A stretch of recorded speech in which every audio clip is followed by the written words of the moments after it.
On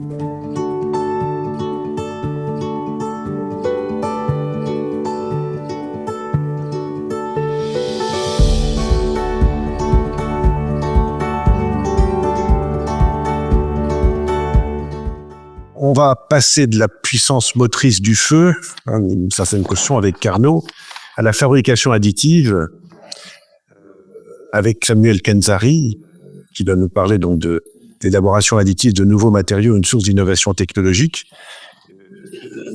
Samuel Kenzari, qui est un nouveau sociétaire, on l'avait élu en 2023 et qu'on a le plaisir d'entendre ce soir, et c'est Dominique Dubault, de la première section, et ils sont tous les deux dans cette section, qui va nous le présenter. Alors, j'ai beaucoup de plaisir et même d'honneur à présenter Samuel ce soir. Je vais vous dire pourquoi. Donc, Samuel a été accueilli comme sociétaire de l'ALS le 11 octobre 2023 sous le patronage de Jean-Marie Dubois et de Jean-Claude André. Et il est rattaché à la première section académique. Samuel est docteur en sciences et ingénierie des matériaux de l'Institut national polytechnique de Lorraine en 2006. Il est nommé ingénieur recherche et développement, puis ingénieur recherche CNRS lors de la création de l'Institut Jean Lamour, superbe opportunité pour Nancy et la recherche scientifique internationale que ce grand laboratoire, à la force de frappe mondiale, dédié à la science des matériaux, leurs procédés et leur ingénierie, fondé et initialement dirigé par notre ami Jean-Marie Dubois. C'est à l'Institut Jean Lamour que j'ai croisé Samuel à plusieurs reprises dans les dernières années. Gagnant réussite après réussite sur le terrain de l'Institut Jean Lamour, Samuel anime et encadre des équipes, pilote des projets, innove, crée en 2015 le Centre de compétences matériaux et procédés additifs, puis en 2018, l'équipe de recherche technologique du même nom, et la plateforme d'élaboration additive dont il est l'actuel responsable. Depuis décembre 2022, il est porteur et cofondateur de la start-up SAM pour, non pas Samuel, mais signature et authentification de matériaux. Samuel est auteur de 60 brevets et de 31 publications scientifiques. Ses travaux sont couronnés de prix, parmi lesquels le Grand Prix de la recherche de la Société industrielle de l'Est en 2011, le Trophée régional de l'innovation en 2012, le premier prix régional du chercheur en 2014. Sa communication de ce soir porte sur son thème d'excellence, comme cela vient d'être rappelé, l'élaboration additive de nouveaux matériaux. Rappelons que beaucoup de chemin a été parcouru depuis le premier brevet sur la fabrication additive déposé à Nancy en juillet 1984 par 3 Français, dont notre confrère, malheureusement décédé il y a 3 jours, Jean-Claude André, mais évacué par les tutelles académiques d'alors, sous prétexte que le procédé n'avait pas d'intérêt économique. On connaît la suite. Le même brevet a été pris par un Américain 6 semaines plus tard, en 1984. Et cette technologie, qui aurait dû être française, représente actuellement un budget mondial annuel de 20 à 30 milliards d'euros en progression constante. Charles Hull, qui a déposé donc ce deuxième brevet, 6 semaines après Jean-Claude André et ses collaborateurs, a reçu une médaille récemment du président Biden. Samuel va montrer, exemple à l'appui, tout l'intérêt innovant et créatif du transfert technologique de ces matériaux dans différents domaines, en impression 3D et 4D. Samuel, tu as la parole. Merci Dominique pour la présentation. Alors, je ne peux pas parler fabrication additive sans avoir d'abord une pensée pour notre collègue et ami Jean-Claude André, une pensée pour sa famille et ses enfants et ses petits-enfants. Et bien sûr, je suis ici ce soir finalement pour vous montrer comment on peut amener une brique dans un édifice qu'il a lui-même amorcé il y a une quarantaine d'années. Et puis, après moi, d'autres suivront. Et on est beaucoup, finalement, aujourd'hui, à travailler dans ce domaine. Et j'ai cette chance de pouvoir développer une activité de mise au point de nouveaux matériaux pour ces technologies d'impression 3D. Et je vais vous présenter quelques exemples et puis vous montrer un petit peu l'impact que ça pourrait avoir ou aura dans notre futur, probablement assez proche. Alors, j'ai pas besoin de vous présenter l'Institut Jean Lamour, hein, il est à Nancy et Dominique l'a bien introduit. Et donc, on va commencer directement par une définition de la fabrication additive qui est commune à toutes les technologies d'impression 3D. Alors, je peux parler impression 3D ou fabrication additive, c'est la même chose, procédé additif, imprimante 3D. Donc, il se trouve que finalement, c'est comment construire un objet à partir d'un modèle numérique. Et donc, ce modèle numérique conçu sur ordinateur va être découpé virtuellement en tranches. Et ce sont ces tranches-là qu'on va envoyer en machine pour imprimer couche par couche un objet en ajoutant des matériaux sur eux-mêmes. Donc, une couche de matériaux, une deuxième, une troisième, etc. Et ça permet finalement de simplifier la complexité de forme d'un objet en une succession de couches simples. Et ces couches simples superposées finissent par faire un objet très complexe, voire même impossible à réaliser autrement. Et donc ça, c'est la définition commune à l'intégralité des procédés de fabrication additive. Alors ça a beaucoup évolué, c'est le jeu des 7 familles. Il y a 7 familles de procédés répartis selon la façon dont on met en forme la matière. Et on peut aller construire des objets métalliques, polymères, composites, bois. Enfin, le panel matériaux est assez vaste. On peut pas tout faire encore, mais c'est déjà assez large. Et j'ai évidemment mentionné la première technologie, photopolymérisation d'une résine, qui est la technologie qui a été co-inventée par Jean-Claude André. Alors avant de détailler un peu plus des exemples, on va finalement faire un petit peu un retour en arrière et se poser la question de c'est une très belle idée et évidemment, ce qui est souvent difficile, c'est d'avoir une bonne idée et ce qui est d'autant plus difficile, c'est de réussir à la réaliser. Quand on fait les deux, on est très content. Et donc, aussi loin que l'on puisse remonter, dans les années 30, donc c'est une source qu'on peut trouver sur le web, c'est l'idée de construire une maison en ajoutant des couches de béton les unes sur les autres. Alors là, on est assez loin d'une imprimante 3D automatisée, puisque là, il y a une action manuelle, et puis on ne sait faire que des formes circulaires parce que c'est un compas qui dépose du béton, hein, finalement. Mais n'empêche que l'idée était déjà bien là. En dessous, il y a une petite capture d'une BD, où là, on commence déjà à se rapprocher d'une vision assez bluffante qui est de construire un objet dans une cuve de liquide dans laquelle il y a des sources d'énergie et puis on va faire durcir un petit personnage comme ça. Et là, c'est pour le moins visionnaire parce que à cette époque-là, il n'y avait pas d'imprimante 3D, hein. Donc c'était assez visionnaire. Et c'est quelques années plus tard où notre cher Jean-Claude André et ses collègues ont développé une machine assez proche finalement de la petite bande dessinée, qui est de construire un objet couche par couche à partir d'une résine liquide où il y a un plateau mobile qui finalement va être exposé par un laser. Et quand le laser va passer sur la surface du liquide, il va polymériser le liquide et ça va faire une couche solide. Alors bien sûr, initialement, il faut concevoir un modèle numérique. Je prends un petit squelette là en exemple. Donc il faut imaginer qu'il est découpé en tranches et chaque tranche est envoyée comme ça pour construire.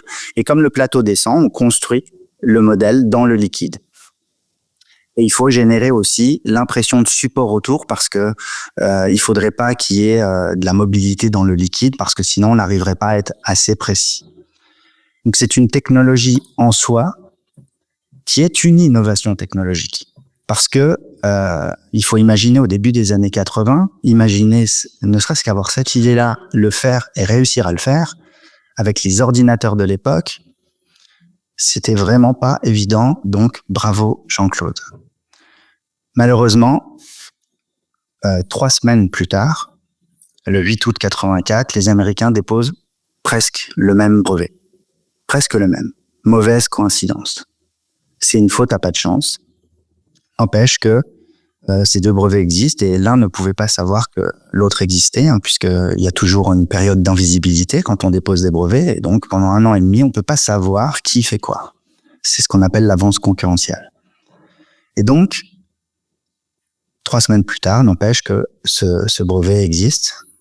Et la machine a été commercialisée 4 ans plus tard, la première machine d'impression 3D, par les Américains qui avaient fait ce 2e brevet. Donc, ils ont mis sur le marché cette machine de stéréolithographie au grand désespoir des Français. Alors, depuis 88, il y a quand même une très très forte croissance de ce domaine. Hein. C'était quand même un petit peu osé de penser qu'il n'y avait pas d'intérêt d'aller plus loin sur la mise sur le marché de ce type de technologie. Et donc, on n'est pas vraiment surpris aujourd'hui par ce camembert de répartition du marché. Il y a 1/3 qui est pris par les États-Unis, c'est historique. Et puis, on n'est pas mauvais dernier en France. Hein, on n'est pas le dernier non plus, mais on est quand même très très loin de ce que l'on pourrait être aujourd'hui. Donc, c'est une croissance à 2 chiffres depuis presque 20 ans, tous les ans, et ça ne s'arrête pas. Donc, voici en vidéo la technologie, la première technologie, donc de la construction d'un objet dans une résine liquide. Donc, on voit le balayage de laser. Et puis, une fois que l'objet est fini, il suffit de remonter la plateforme. Et puis, ça sort du liquide, un petit peu comme par magie. Et même 40 ans après, voir ça, c'est presque de la science-fiction. Et je peux vous garantir que les technologies actuelles, qui sortent en 2024, 2025, sont plus rapides, plus optimisées, etc. Ok, mais le principe était là déjà au début des années 80. Donc là, c'est un pare-choc de voiture et des portières qui sont imprimées et on voit les supports. Et après, il y a une opération pour enlever les supports et ensuite de finition. Alors, comme je disais, ça a beaucoup progressé. Voici une technologie très similaire, mais au lieu d'utiliser un laser, on utilise 2 lasers. Et donc, ça permet d'avoir une meilleure résolution encore. Et vous voyez la petite Formule 1 qui est en train de se réaliser en direct sur la vidéo. Et donc, en 4 minutes pour faire ça. Et il faut aller au microscope électronique pour voir ces objets parce qu'ils font la taille d'un cheveu environ. Ce qui pourrait être très utile, par exemple, pour faire des marquages sur des pièces d'objets dont il faudrait aller au microscope pour vérifier qu'ils possèdent le bon marquage, par exemple pour de l'anticopie. Et puis plein d'autres choses. Alors, je reporte ici un lien pour aller voir un super reportage de Jean-Claude, un reportage des années 90, où il présente cette technologie qu'il a mise au point. Il appelait ça la synthèse de forme au laser à l'époque. Et donc, le CNRS a mis en ligne une vidéo. Donc, il aura fallu attendre 30 ans pour qu'il y ait un nouveau souffle, une nouvelle dynamique dans l'usage des matériaux, à savoir aller vers des matériaux actifs. C'est-à-dire qu'au départ, on fait des objets 3D. Et à partir de 2013, le MIT arrive avec un nouveau concept qui était, OK, on fait des objets 3D et ce serait bien que ces objets-là évoluent au cours du temps. Donc, il faut que je refasse marche arrière. Petit couac. Que ces objets évoluent au cours de temps, c'est-à-dire utiliser des matériaux actifs, des matériaux activables au cours du temps, sous différents stimuli. qui peuvent être de l'électricité, du magnétisme, de la chaleur, et à souhait, comme ça, faire évoluer soit la forme, soit la fonction d'un objet. C'est-à-dire on changeait un petit peu de concept qui était, on passe d'un objet inactif à un objet qui peut évoluer au cours du temps. Donc là, ils avaient imprimé, par exemple, pour montrer ça, une paille qui, quand elle était immergée dans l'eau, allait écrire MIT, toute seule. Il y a cette notion d'auto-assemblage automatique. C'était donc la naissance de l'impression 4D, un domaine que Jean-Claude travaillait depuis de nombreuses années aussi. Donc voici une des vidéos qui a fait sensation à l'époque, on parle de 2013, où l'idée était d'imprimer un patron de cube et quand il était immergé dans l'eau, que ce patron se transforme en cube tout seul. Et donc, bien sûr, il n'y a pas d'intervention humaine, hein, c'est l'imprimante a imprimé le patron avec des multimatériaux, et quand on immerge dans l'eau, ça fait de l'auto-assemblage de cubes. Et puis ensuite, ce domaine a évolué. Bien sûr, comme je le disais, on peut utiliser différents stimuli. Par exemple, cet aigle qui va bouger les ailes quand on va le chauffer, ou cette tour Eiffel qui se redresse. La vidéo qui devait se lancer ne fonctionne pas, mais c'est pas grave, il y a les images qui le montrent.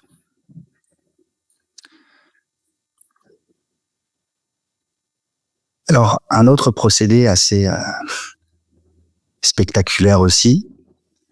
Là, il s'agit pas d'imprimer sur un plateau qui va bouger pour construire un objet. C'est d'imprimer directement en suspension l'objet dans un gel. Et donc là, ça permet d'éviter de construire des supports qui vont tenir les objets. C'est une prouesse aussi du MIT qui est assez récent, hein, c'est très récent ça, où il y a eu donc ce co-développement de sacs à main entre Copernic et Disney. Ils appellent ça le sac de la petite sirène. Donc c'est un gel dans lequel ils injectent avec une seringue du silicone, et donc la seringue dépose du silicone dans le gel qui tient en suspension. Très ingénieux. Alors voici d'autres exemples. Comme je vous ai dit, on peut aller sur beaucoup de matériaux. Donc nos collègues du CIRTES travaillent beaucoup la stratoconception, le bois, l'emballage, le carton. Vous entendrez très souvent parler du médical, les prothèses, les orthèses. Bon, là je vais rien vous apprendre en vous disant ça, mais c'est très large comme type d'application. Alors bien sûr, si on veut faire du médical, il faut utiliser des matériaux biocompatibles. Si on veut faire des composites, il faut que les matériaux composites ils soient compatibles les uns avec les autres pour avoir une certaine tenue. Bon, voilà, il y a toujours des contraintes matières et procédés. Il y a 7 familles de procédés, comme je l'ai dit au début. Chaque famille a ses avantages et ses inconvénients, et chaque famille a elle-même son type de matériaux possible. Toutes les familles ne peuvent pas faire tous les matériaux. Alors ça sert aussi beaucoup, l'impression 3D actuellement, à faire de la simplification de pièces, de l'optimisation topologique. Comment utiliser le strict nécessaire de matériaux qu'il faut pour avoir une fonction objet. Et donc ça, c'est aussi d'un certain intérêt pour la préservation des matériaux aussi. Et la simplification de conception, plutôt que de faire plein de pièces, peut-être on peut simplifier et en faire qu'une seule. Comme par exemple le moule là de la balle de golf. C'est assez rigolo cet exemple parce que je dis toujours en fabrication additive, on peut construire les trous. Et donc, ce qui est, en général, on enlève des trous par soustractif en usine. Là, on peut construire un canal. Et donc, ce moule-là qui intègre directement les canaux de refroidissement permet d'optimiser considérablement les gradients thermiques pendant les cycles d'injection de matière et d'éjection, ce qui, en production, par exemple, sur cet exemple-là, permettait de faire gagner 20% de cadence d'injection. Et puis le sur-mesure, évidemment, la fabrication additive, très intéressante dès lors qu'il faut faire du sur-mesure. Pourquoi ? Parce que de toute façon, que ce soit de la série ou du sur-mesure, le coût à la pièce, finalement, il va rester le même. Donc, autant que chaque pièce soit différente. Et donc, proposer le sur-mesure n'engage rien de plus, finalement. Et donc, on appelle ça de la personnalisation de masse plutôt que de la production de masse.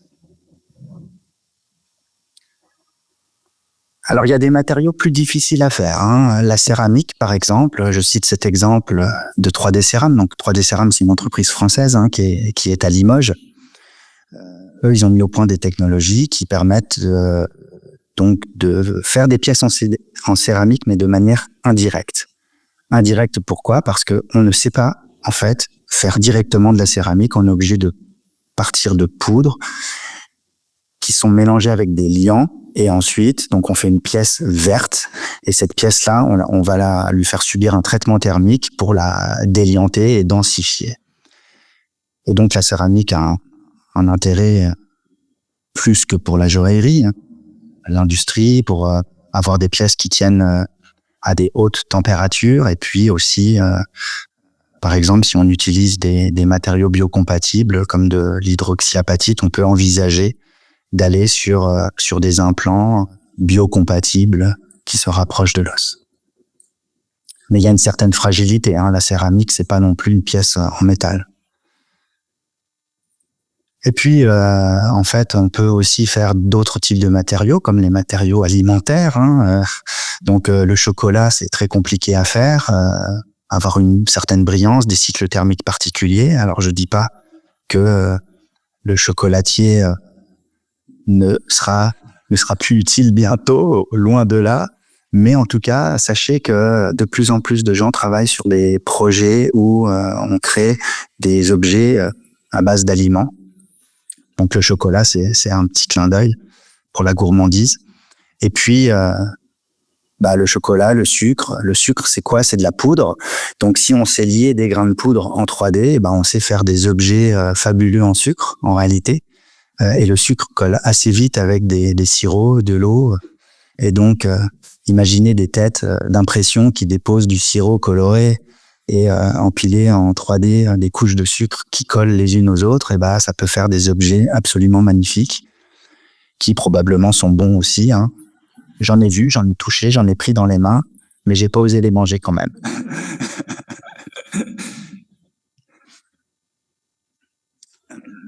Un exemple récent qui a été médiatisé beaucoup parce que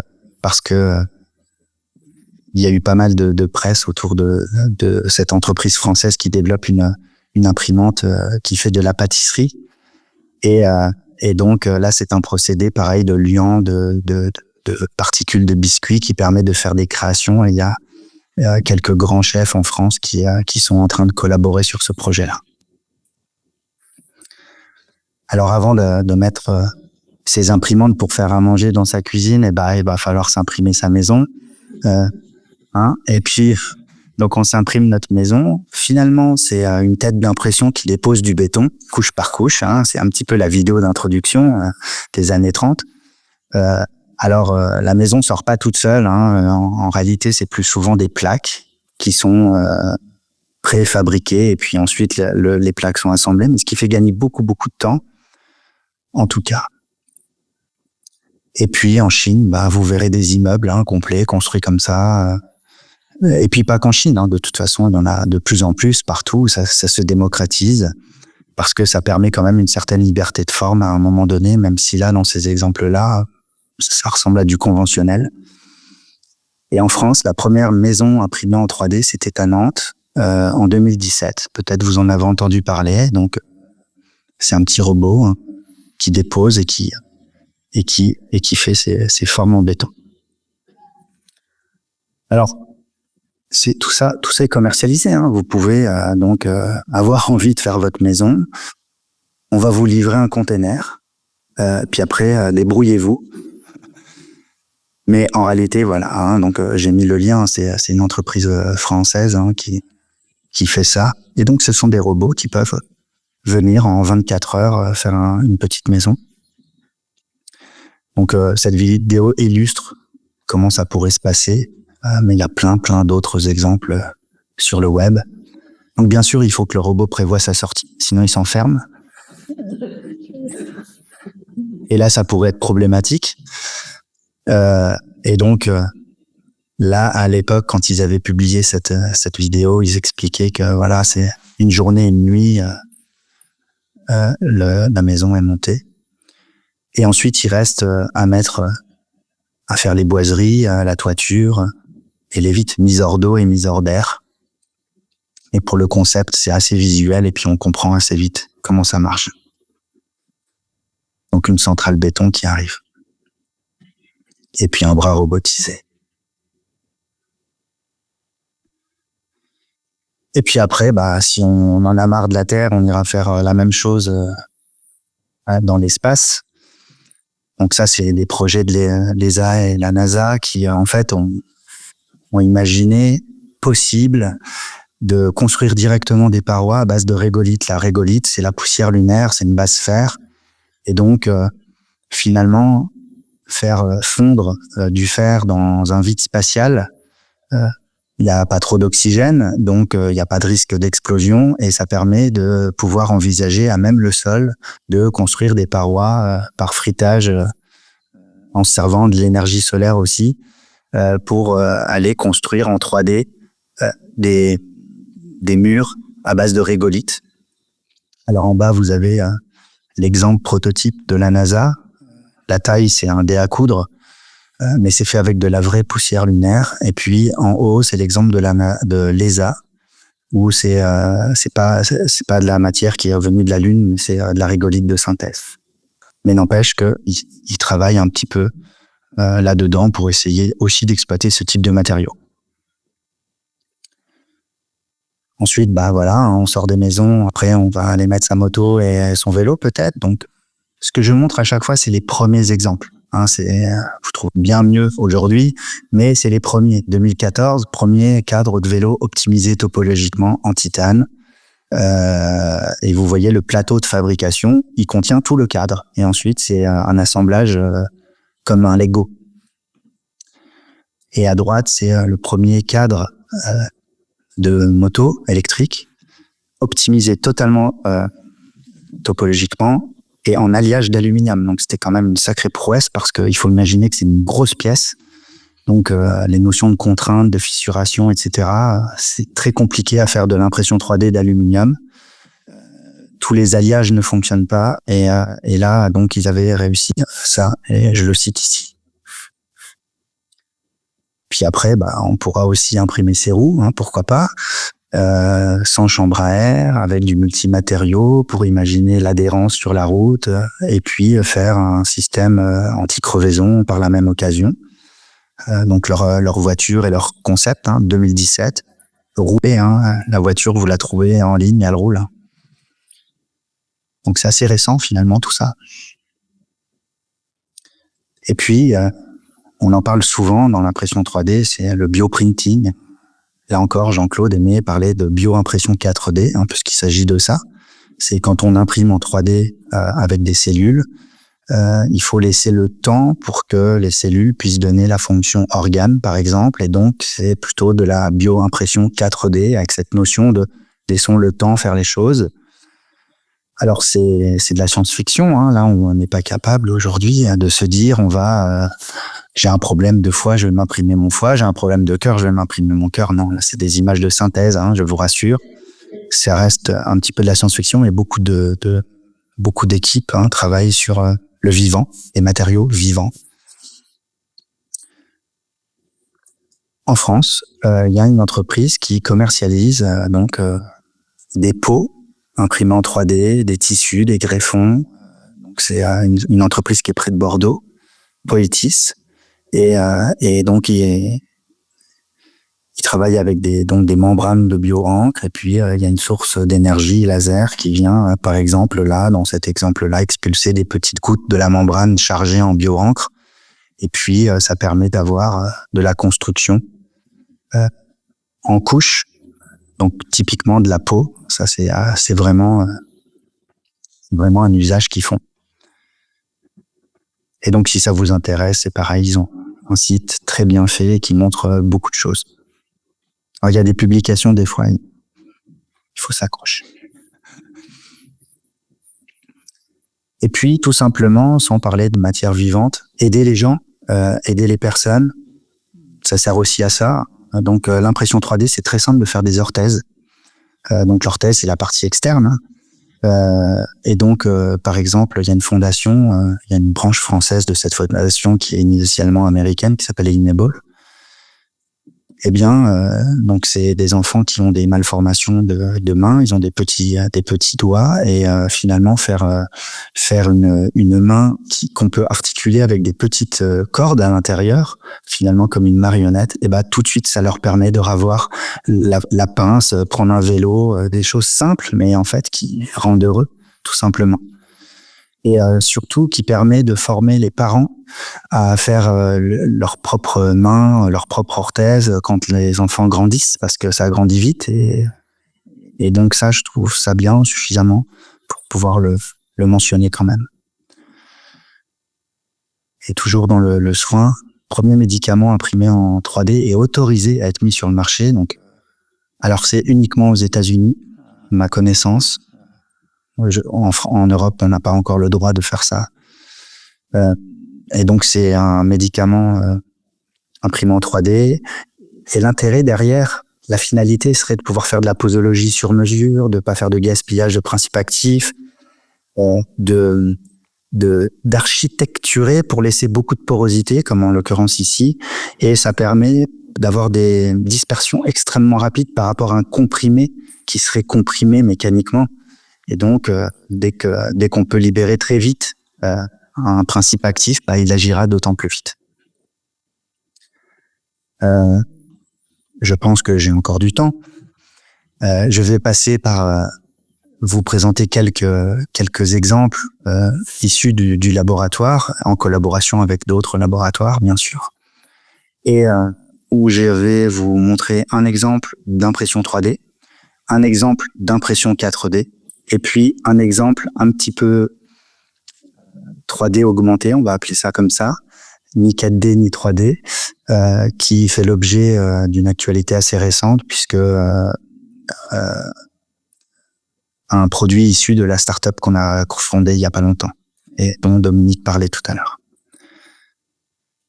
Pour développer nos matériaux au laboratoire, voici la plateforme d'élaboration additive du laboratoire. En fait, c'est 4 zones. Donc, il faut imaginer que chaque ligne correspond à une zone où on peut aller faire donc de la préparation des matériaux, du frittage laser de matière, de la fusion laser de matière, et puis aussi de l'extrusion et du dépôt de matière. Donc, ça représente en réalité 3 familles sur les 7 familles.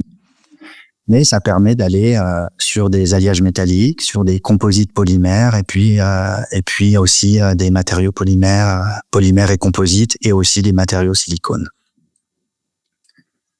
Alors le premier exemple concerne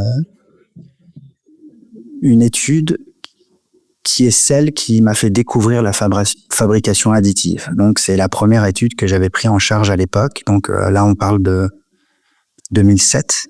Donc c'était il y a quand même quelques années. Et c'est d'ailleurs à cette occasion que j'avais pu commencer à échanger avec Jean-Claude et d'autres. Et donc, il s'agissait quoi ici? De faire des pièces obtenues par frittage laser, je montre juste après une vidéo, où on allait répondre à une problématique industrielle. Donc c'était les ateliers Cini à l'époque, qui sont à Tomblaine. Donc c'est une société spécialisée dans l'industrie mécanique, l'usinage et aussi la fabrication additive, où ils souhaitaient faire des pièces et avoir leur gamme de matériaux aussi pour se différencier par rapport à leurs concurrents. Et ils avaient aussi quelques petits soucis techniques. Et on a réussi à leur proposer des nouvelles gammes qui étaient basées sur des composites à base de polymères et de quasi-cristal. Alors les quasi-cristaux, c'est le sujet d'étude favori de Jean-Marie Dubois, d'ailleurs. Et quand j'avais fait ma thèse avec lui, eh bien, je tombais dans la marmite aussi des alliages métalliques complexes et des quasi-cristaux. Et donc l'idée était d'utiliser des matériaux qui finalement n'ont pas de périodicité comme un cristal. C'est pour ça qu'on appelle ça un quasi-cristal. Un cristal, par exemple, on prend un motif avec des atomes, on peut le répéter périodiquement dans l'espace et on retrouvera toujours le même motif. Un quasi-cristal, on ne peut pas. Il est répété sur un ordre quasi-périodique, traduit ici par une symétrie 5. Donc des pentagones. Un pentagone, si on veut retomber sur le même pentagone, il faut faire un 5e de tour. On peut pas faire une périodicité. Ces matériaux-là ont été découverts aussi en 1984. Et donc c'était assez rigolo pour moi à l'époque, parce que je me disais, si on arrive à mettre des matériaux qui ont été trouvés la même année que l'impression 3D, eh bien ça fera un beau matériau. Et donc c'est ce qu'on a réussi à faire. Alors le frittage laser, c'est on étale une couche de poudre sur un plateau mobile. Il est chauffé quelques degrés en dessous de sa température de fusion, le lit de poudre, et puis le laser va amener juste les quelques degrés qui manquent pour que ça fonde. Et donc on va pouvoir tracer une section 2D de l'objet 3D. Et ensuite le plateau il descend de l'équivalent de l'épaisseur d'une couche, donc typiquement c'est entre 50 et 100 microns. Et le procédé se répète. Le laser continue, etc. Et ensuite, il suffit de sortir le bac de la poudre, la pièce de la poudre. Bon, voilà une vidéo prise en direct. Donc, vous voyez, c'est instantané. Il n'y a pas d'accélération. Quand on fait des matériaux, souvent, ce qu'on cherche, c'est, vous voyez, on fait des petites éprouvettes qui vont nous permettre de faire des essais mécaniques pour voir un petit peu comment ça fonctionne, des éprouvettes pour faire des analyses au rayon X, faire de l'analyse. Donc très vite, on peut ajuster en fonction des retours au laboratoire nos compositions et refaire des essais. Donc voilà, vous avez vu en temps réel une couche imprimée en 3D. Ensuite, le plateau est descendu, puis il y a la deuxième couche qui s'imprime en direct. Alors quand on a développé ces matériaux, finalement, on a obtenu des pièces qui, à la différence des matériaux commerciaux de l'époque, étaient totalement étanches. Donc, très souvent, quand on imprime en 3D, les pièces sont poreuses et donc pour des applications automobiles, si on a besoin d'étanchéité, il faut imprégner les pièces pour faire comme un vernis pour les rendre étanches. Et là, quand on utilise des alliages quasi-cristallins dans des polyamides, on a directement l'étanchéité. Et ça, c'est lié à leurs propriétés spécifiques d'absorption du rayonnement laser et qui fait en sorte que le polymère s'étale mieux pendant l'impression 3D et donc minimise les porosités. Et puis les quasi-cristaux sont aussi très connus pour être anti-usure et anti-frottement, et donc ça fait des pièces absolument très très bonnes en termes de propriétés tribologiques. 70% de réduction d'usure par rapport à un composite qui aurait des alliages d'aluminium classiques. Le deuxième exemple que je vous présente, c'est un exemple d'impression 4D magnétoactive. Pour faire de la magnétoactivité, en fait, il suffit d'avoir un matériau aimanté. Et s'il est aimanté, alors avec un aimant, on va pouvoir le faire bouger. On a tous joué à ça quelque part un jour. On avait des aimants, on les faisait bouger avec des aimants, pôle Nord, pôle Sud, etc. Et donc là, vous voyez des aimants collés au tableau, un petit papillon, un poulpe, etc. Et donc ça, c'est en fait pas si simple à faire parce que ça veut dire qu'il faut réussir à imprimer en 3D et que chaque couche soit magnétisée pendant l'impression. Parce que sinon, en fait, il y a des nord, des sud partout et on peut pas créer un aimant. Et donc, on a mis au point un procédé comme ça qui reste secret et qui permet de faire des aimants 3D. Une fois qu'on sait faire un aimant 3D, et là, on en a la preuve, puisque ça colle au tableau, eh bien, ça veut dire que si on sait faire du multi-aimant 3D dans le même objet, on va pouvoir faire des objets 4D qui bougent en fonction des champs magnétiques. Et donc, vous voyez le petit papillon, eh bien, il a une aile nord et une aile sud. Et ça veut dire que si on approche un aimant avec ses deux faces, on va pouvoir lui faire battre des ailes. Et donc, si on sait faire ça, ça veut dire qu'on sait faire des actionneurs on-off, des interrupteurs. Et donc, c'est là où la régie va m'aider, parce qu'elle va avoir besoin de lancer une vidéo, elle m'a demandé de la prévenir, où vous allez voir ce boîtier à gauche. Vous voyez le petit poulpe. Quand je vais l'approcher du boîtier qui a été lui-même imprimé complètement en 3D, eh ben, je peux activer une lumière. Et tout a été imprimé en 3D dans cette histoire. Et donc là, je fais un mode bouton poussoir. Et quand je vais remonter, je vais faire un mode interrupteur. Et il faut que je change nord ou sud pour pouvoir éteindre la lampe. Donc là, on a un dispositif 4D. Bouton poussoir, interrupteur est obligé de changer d'orientation pour éteindre la lampe. Tout a été imprimé en 3D, sauf la LED, la petite LED qui s'allume en vert. C'est pas possible de l'imprimer comme ça. Et la pile qui est à l'intérieur. Mais on est dans du multimatériau 3D qui comporte donc des matériaux conducteurs de l'électricité, des matériaux magnétiques, et puis notre petite télécommande sans fil qui a un input. C'était une première mondiale. Et donc, si on sait jouer comme ça avec les orientations magnétiques, eh bien, vous voyez, on peut faire de la pince où il y a quelques pattes qui descendent, d'autres qui montent, ou alors créer un aimant comme ça où on va s'amuser à montrer qu'on peut le faire mettre soit en mode parapluie, soit en mode vase. Et donc, il y a un côté instantané du changement de forme de l'objet. C'est ce qui nous plaisait beaucoup avec cet effet magnétique. Par rapport à un effet thermique où il faut attendre longtemps que la pièce chauffe.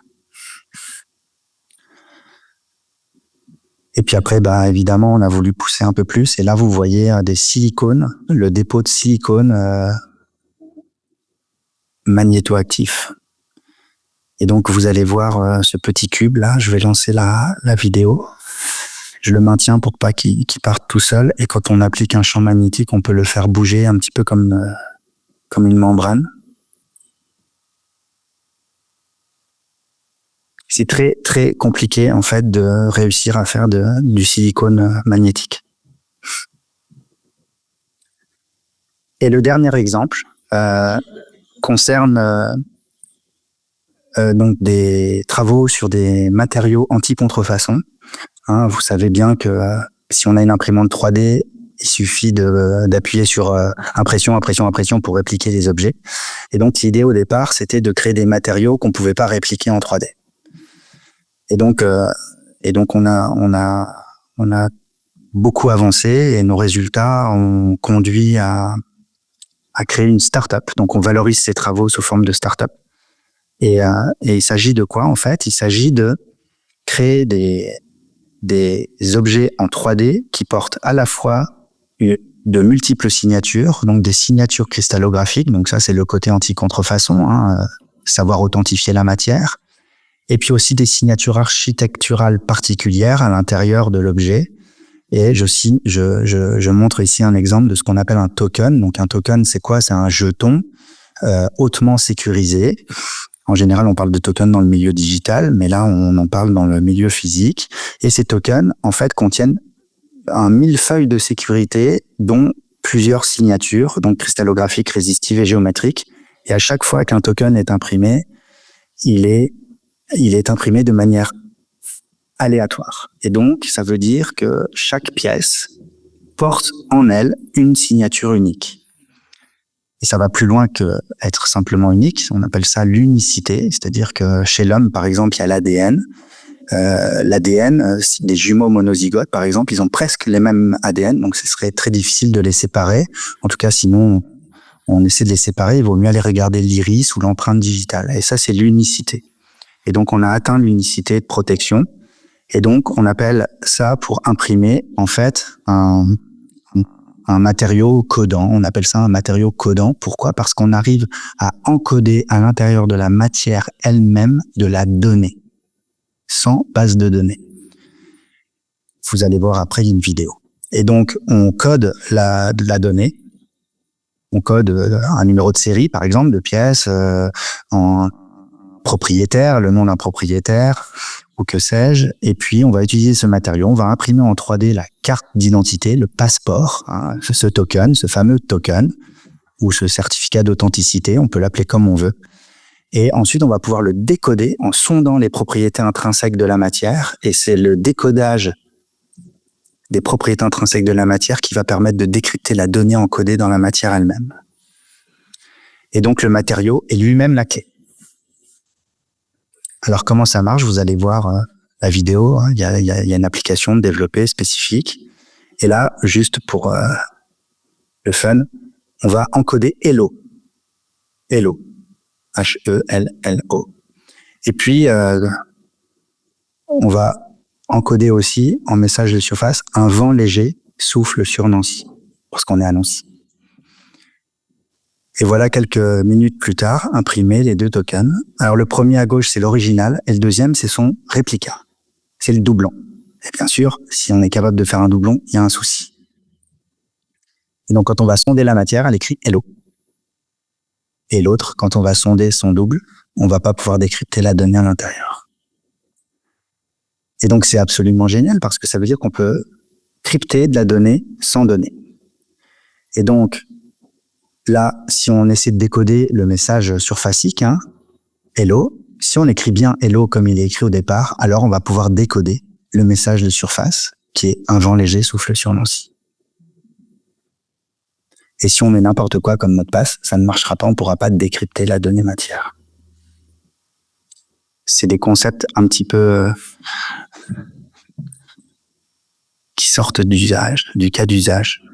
Et si on met des mauvais mots de passe, ça ne décode pas. Et puis on peut faire un décodage public aussi. C'est-à-dire que si on n'a pas de mot de passe, on lira pas les bons messages, mais on lira autre chose.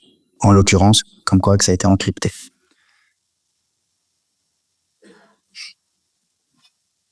Donc, c'est simplement 3 exemples là, que je voulais vous présenter. Impression 3D, impression 4D, puis une impression un petit peu particulière où on encode de la donnée dans la matière.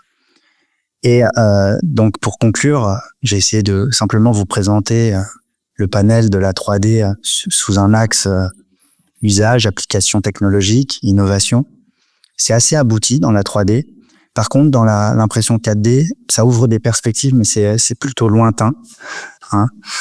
Alors que pour la 3D, on est conscient que c'est déjà d'usage. On sait déjà utiliser l'impression 3D. Tous les matériaux ne sont pas encore disponibles, ce qui nous donne beaucoup de travail finalement. Recherche sur les matériaux, parce que j'avais un prof dans les matériaux qui me disait à l'époque, on est à la préhistoire des matériaux de demain. Et pourtant, c'était il y a des années, et j'ai l'impression qu'on est toujours à la préhistoire et qu'il y a tout à faire. Donc, ça nous donne du travail. Et puis, comme je viens de le mentionner à l'instant, bien sûr, qui dit impression 3D dit attention à la contrefaçon aussi. Et donc, il faut aussi se prémunir de l'impression 3D de faux, qui pourrait poser de gros soucis en termes de propriété intellectuelle, etc. Voilà, je vous remercie pour votre attention et j'espère ne pas avoir dépassé le temps.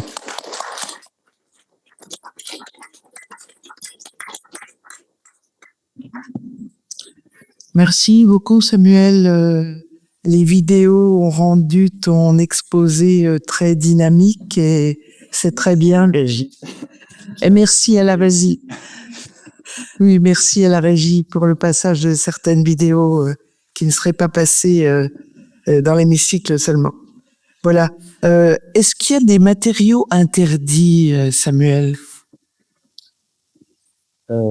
Interdits ou qui ne fonctionneraient pas en impression 3D?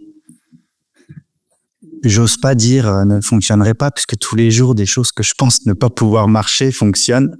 J'en ai pas en tête, non.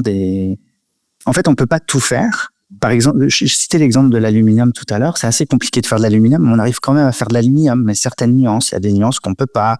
Les alliages de titane, c'est la même chose. Dans les polymères et les composites, il y a beaucoup plus de possibilités, mais je vois pas de matériaux interdits. Par contre, les matériaux comme le vivant, là, on n'est pas encore au point pour des organes, etc. Même s'il y a beaucoup de recherches, c'est pas interdit, c'est beaucoup de recherches en cours, quoi. Même si moi je suis pas du tout dans ce domaine, mais je ne vois pas de matériaux comme ça interdits. D'accord. Difficile à mettre en œuvre. Le verre, par exemple, c'est très, très, très difficile à mettre en œuvre. Le CERFAF travaille beaucoup sur l'impression 3D verre. Il y a le MIT aussi qui a travaillé sur le verre, mais c'est pas encore Complètement au point. Complètement au point. Ce qui nous donne du travail, tous. En fait, on essaie, quoi, si tu veux bien dire. On essaie. C'est de la recherche, beaucoup d'aspects matière, mais. D'accord. Alors, c'est rigolo parce que, par exemple, un alliage quasi-cristallin, le faire en 3D, ça peut poser des gros problèmes parce que très fragile intrinsèquement, etc. Et donc, on y travaille. D'accord. Oui. Tu as parlé de transfert technologique. D'ailleurs, c'était le titre de ton exposé.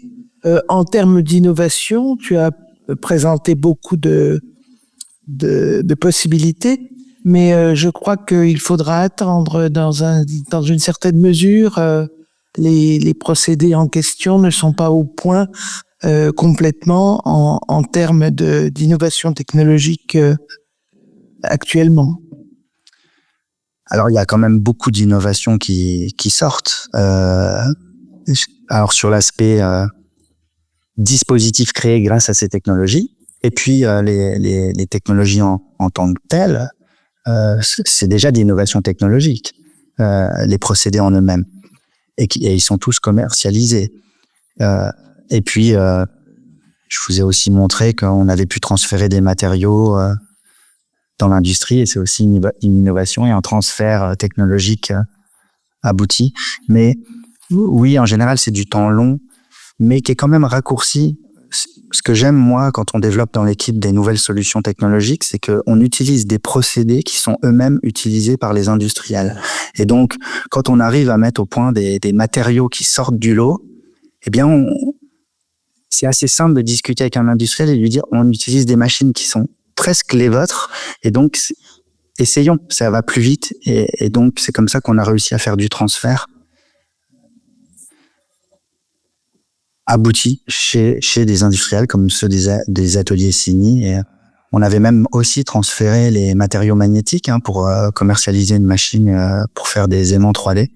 Mais malheureusement, cette entreprise n'a pas survécu à la crise sanitaire. Il y a peut-être des questions dans la salle. Joël? Oui, moi j'ai 2 questions, mais merci Samuel de cet exposé à ce moment si symbolique et si chargé émotionnellement. Je me demandais, enfin, de ton avis, est-ce que l'impression 3D a usage domestique et à nos portes, ou bien est-ce que le coût de cette technique est encore réservé aux industriels? Et puis l'autre question concerne l'impression 4D avec les matériaux magnétoactifs. Est-ce qu'il n'y a pas une limite de taille des objets? Oui.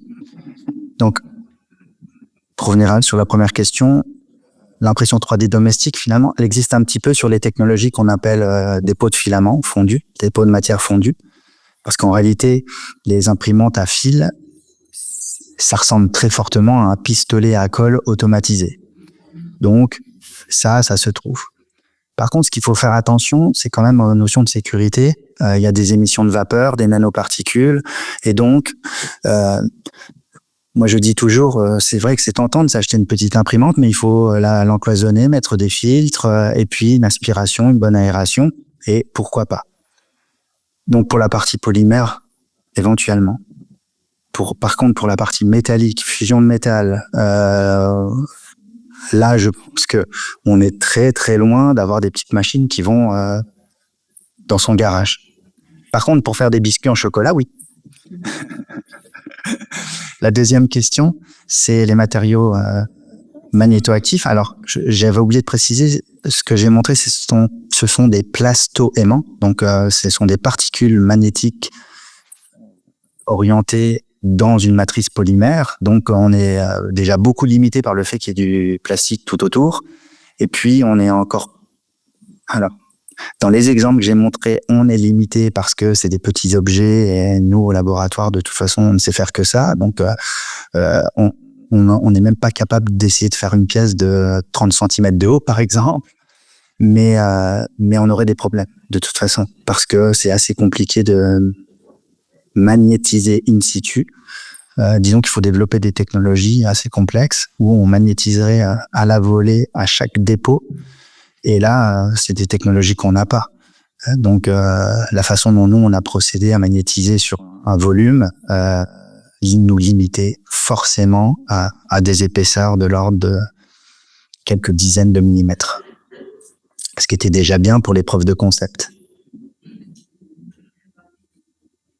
Des biomatériaux, la peau, est-ce que en France, par exemple, je pense au service de Grand Brûlé, est-ce que c'est déjà une technique qui est au point? J'ai cité tout à l'heure Poetis à Bordeaux qui fait des peaux en fait. Donc, a priori, pour ce type d'usage.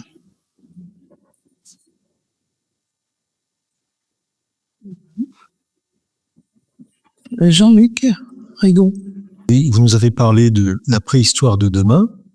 Est-ce que vous avez déjà des notions de la post-histoire d'après-demain, c'est-à-dire du recyclage de certains de ces matériaux? Oui, alors, nous, on est très sensibilisés à imaginer, quand on fait de l'innovation matière, de l'innovation technologique et des nouveaux matériaux, ce qu'on essaie de s'assurer déjà, c'est est-ce que ce qu'on fait pour une technologie, on peut pas déjà aussi l'utiliser, ces déchets, pour une autre technologie?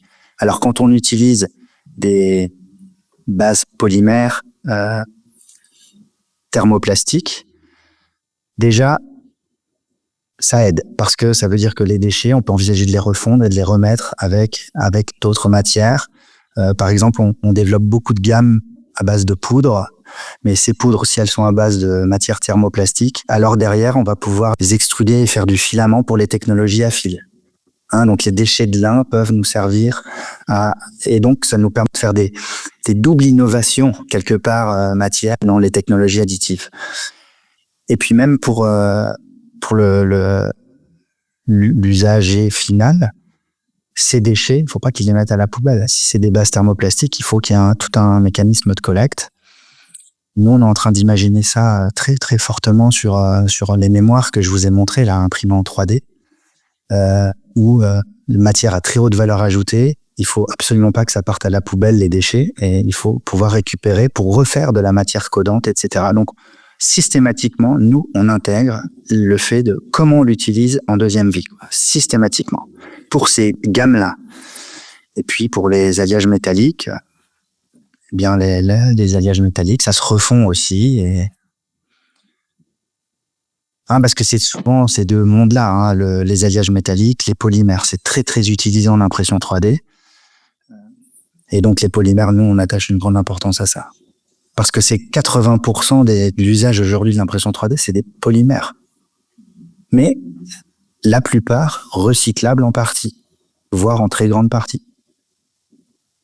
Alors que les résines thermodurcissables, par exemple, les procédés de stérolithographie en résine, et ben là, c'est pas, ça se refond pas et ça se remet pas en forme, ça, par exemple.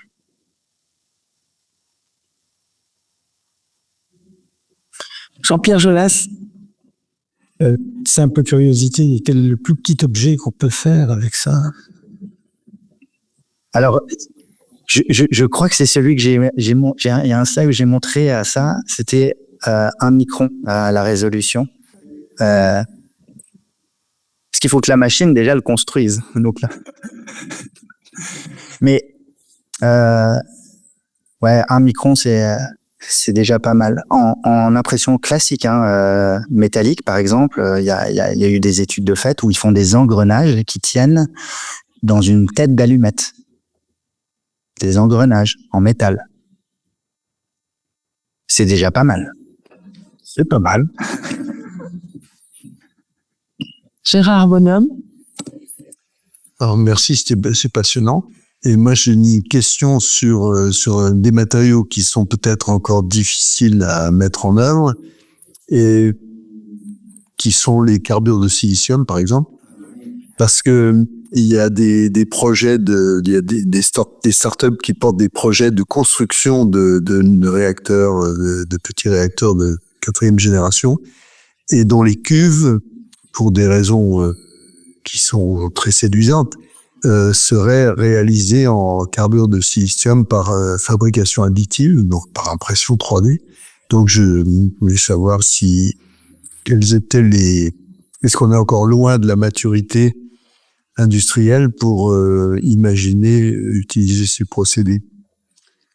Le carbure de silicium, Ce sont des céramiques, en fait. Tout ce qui est carbure, oxyde, nitrure, ça, c'est très compliqué à faire, en réalité. Souvent, c'est utilisé comme particule de renfort dans des matrices métalliques, pour faire des composites à matrice métallique.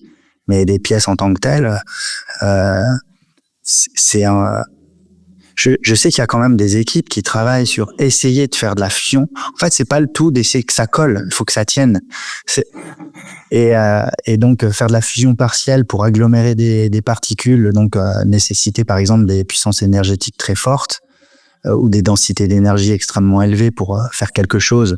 Oui, mais construire de manière précise, répétable, les technologies qu'on utilise en fusion de métal, par exemple, nous ne permettraient pas de le faire. Par contre, peut-être que les technologies de projection, parce qu'il y a une famille, c'est de la projection de poudre avec un faisceau laser et elle est fusionnée en projection comme de la soudure quelque part, ou du cold spray, de la projection à froid à très grande vitesse.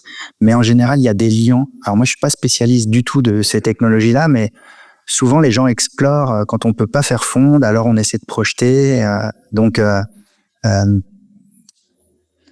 Mais le carbure, non. Nous-mêmes, on est embêtés avec des matériaux bien moins difficiles que ça. Ce qu'on fait souvent, c'est plutôt des céramiques métal. On va mettre des alliages métalliques qui vont servir de liant à des particules qu'on n'arrive pas à fondre. On en met très peu, mais ça permet de donner une certaine cohésion. Mais quand il faut que ce soit 100% carbure, c'est un problème. Alors peut-être c'est plus simple de carburer après. Mais faire du silicium pur en 3D, bon, non. Oui, vous avez une question, monsieur? Oui, il y avait une photo d'un piston de moteur thermique. Je voulais savoir quels sont les avantages comparatifs du procédé par rapport à un usinage industriel, par exemple. Je vois la photo du piston que vous parlez. C'était en polymère, en fait. C'était un prototype. C'était simplement... Oui, j'entends bien, mais quels sont les avantages comparatifs donc par rapport à un usinage classique industriel? Non, vous ne pouvez pas atteindre la qualité surfacique d'un usinage. C'est impossible en impression 3D. En fait, chaque pièce, même pour la mécanique, est parachevée après. Donc, elle est post-traitée par un usinage pour avoir la finition de surface. Donc, par contre, si la question c'est... Alors, c'était pour le piston que vous parliez, mais sinon, en impression 3D, en général, vous allez utiliser l'impression 3D plutôt que de l'usinage pour toutes les pièces que vous ne pourriez pas faire en usinage. Oui, mais est-ce que c'est supérieur par rapport à un autre procédé industriel d'usinage classique? Est-ce que c'est plus rentable, c'est plus léger, c'est plus performant sur le plan de l'usage, etc. Alors, si l'idée est de faire une pièce qu'on pourrait faire en usinage, il faut la faire en usinage. Enfin, si par contre l'idée est de faire une pièce qu'on ne peut pas faire en usinage, là alors il faut le faire en fabrication additive. Ensuite, l'avantage de la fabrication additive, c'est que ça vous permet de faire de l'optimisation topologique. Donc, par exemple, sur une pièce, vous allez pouvoir dire, moi j'ai besoin de telle surface fonctionnelle ou même telle masse et faire de l'allègement, mais où c'est un algorithme d'ordinateur qui vous dit, finalement, il faut que la pièce ait cette forme. Et donc, vous allez pouvoir faire des évidements, des canaux que vous ne pourriez jamais aller chercher en usinage. Et donc, à la fin, vous avez votre pièce fonctionnelle qui peut-être sur les surfaces fonctionnelles devront être usinées pour avoir s'il y a besoin d'une certaine précision sur certaines surfaces accessibles, mais vous aurez un allègement sans comparaison possible avec ce que vous pourriez faire en usinage. Pour l'allègement de pièces ou faire des formes irréalisables, si on veut faire une forme dans une forme dans une forme, en usinage, c'est très compliqué. En additif, ça devient presque simple finalement. En fait, ça devient, c'est fait pour ça, fait pour faire des pièces très complexes. Donc la simplification de la complexité de forme, ça c'est le gros avantage de la fabrication additive. Si l'idée est de faire 1 million de pièces avec une imprimante 3D, alors peut-être il va falloir se poser la question de peut-être simplifier le design pour que ça devienne usinable ou moulable. Parce que, comme je disais, l'idée de la fabrication additive, c'est de faire de la personnalisation de masse plutôt que de la production de masse. Et par contre, en termes de personnalisation, je pense que là, ça défie toute concurrence en termes de... puisque vous pouvez personnaliser chaque produit. Et d'ailleurs, on voit de plus en plus de la personnalisation d'intérieur de voiture. Vous pouvez choisir vos options et la plupart de ces options-là, le petit gobelet ou plein d'autres choses, c'est de l'impression 3D bien souvent. Parce que c'est dû à la demande. Ça amène un gros avantage quand même, la fabrication additive. Et pas qu'un. Mais ça reste des procédés chers, coûteux. Ça, c'est sûr. Donc Jean-Claude Derniam, pour la dernière question peut-être. Oui, là tu as répondu en termes de comparaison pour fabriquer une pièce RAW. Lorsque on a des éléments qui sont fabriqués traditionnellement par des assemblages de pièces avec des vis, etc., etc. La fabrication en 3D, pas de tout l'ensemble en une fois, c'est quand même un avantage très important, puisqu'on n'a pas à refaire le montage. Oui, alors là, on rentre pile dans la simplification de la conception, plutôt se d'éclater en 5 pièces qui seraient vissées, collées, voilà. Mais tous les dispositifs ne s'y prêtent pas non plus. Bien sûr. Alors, je voulais juste signaler, il y avait 13 personnes en ligne aujourd'hui. Et puis, comme on a commencé en parlant de Jean-Claude André, je voudrais qu'on termine en reparlant de Jean-Claude André. Parce que, bien avant qu'il ait déposé le brevet en 1984, nous déjeunions avec mon épouse au restaurant universitaire. Et un jour, on a vu arriver Jean-Claude André, qui était tout fier de nous montrer un objet sortant de sa poche, qui était un escalier en spirale dans sa cage d'escalier qu'il venait de fabriquer en impression 3D. Et c'était le premier objet qu'il avait fabriqué. Qu'il a chez lui. Hein.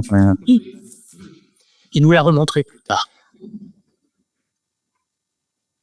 Là, c'est sur cette évocation de notre ami Jean-Claude que nous allons terminer cette séance. Merci Samuel pour ta présentation. C'était vraiment très, très bien, très intéressant. Et on laisse tes paroles. Je crois que nous avons monté quelques marches en qualité avec ces 2 conférences. On a aussi carburé sur le plan neuronal, me semble-t-il. C'est vraiment un prototype de type de séance qui est intéressante pour l'ALS parce que c'est à la fois de l'innovation, des choses qu'on connaît mal, et en même temps présenté de façon, j'allais dire, presque compréhensible. Bon, voilà une excellente première séance pour notre année. Je vous invite à la prochaine séance. Elle a lieu le 12 février. Et là, on aura un duo de Jean-Louis Morel et Jacques Pironneau. Et on sera dans un domaine un peu différent, mais pas tant que ça, sur la transition énergétique, avec des innovations tout à fait lorraines, puisque vous savez, c'est l'hypothèse d'avoir des ressources en hydrogène extraordinaires, et c'est Jacques Pironneau qui travaille dans ce domaine, et puis aussi sur des puits de carbone. Donc, je vous invite à venir le 12 février. Je vous rappelle que le programme de nos séances est fixé jusqu'en juin 2025 et que ça sera donc à la prochaine gouvernance. Je vois Jean-Marie Parisi en face de moi, de bâtir le programme de l'année académique 2025-2026. Je suis certain qu'ils vont réussir à faire ça et en tout cas, je leur adresse tous mes vœux de pleine réussite et de bon travail. Et puis, je vous invite, comme c'est d'habitude, au verre de l'amitié que Jean-François Decaro et Bernard Petit ont préparé. Très bonne soirée. Merci.